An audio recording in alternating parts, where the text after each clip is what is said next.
সকাল থেকে আকাশে মেঘের ঘনঘটা, সাথে আছে অস্বস্তিকর বৃষ্টি।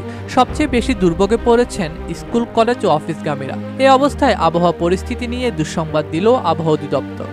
বুধবার আবহাওয়ার পূর্বাভাসে জানানো হয়, ঢাকা সহ আশেপাশের এলাকায় আকাশ মেঘলা থেকে মেঘলাচ্ছন্ন সহ বৃষ্টি হতে পারে। ঢাকায় দক্ষিণ পূর্ব বা দক্ষিণ দিক থেকে ঘন্টায় 10 থেকে 15 কিলোমিটার বেগে বাতাস বয়ে যেতে পারে। দিনের তাপমাত্রা আগের দিনের মতো থাকার সম্ভাবনা রয়েছে।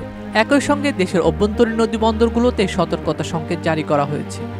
সকাল 5টা থেকে দুপুর পর্যন্ত অভ্যন্তরীণ নদীবন্দরগুলোর জন্য দেওয়া পূর্বাভাসে বলা হয়েছে, খুলনা, বরিশাল, পটুয়াখালী, নোয়াখালী, কুমিল্লা, চট্টগ্রাম ও কক্সবাজার অঞ্চলের উপর দিয়ে দক্ষিণ বা দক্ষিণ পূর্ব দিক থেকে ঘন্টায় 45 থেকে 60 কিলোমিটার বেগে অস্থায়ীভাবে দমকা বা ঝোড়ো হওয়ার সম্ভাবনা রয়েছে। এ সময় বজ্রবৃষ্টিও হতে পারে। এসব অঞ্চলের নদীবন্দরগুলোকে 1 নম্বর সতর্ক সংকেত দেখাতে বলা হয়েছে। এছাড়া বুধবার সন্ধ্যা 6টা পর্যন্ত রাজশাহী, ময়মনসিংহ, ঢাকা, খুলনা, বরিশাল, চট্টগ্রাম ও সিলেট বিভাগের অধিকাংশ জায়গায় এবং রংপুর বিভাগের অনেক জায়গায় অস্থায়ীভাবে দমকা হওয়া সহ হালকা থেকে মাঝারি ধরনের বৃষ্টি অথবা বজ্রবৃষ্টি হতে পারে।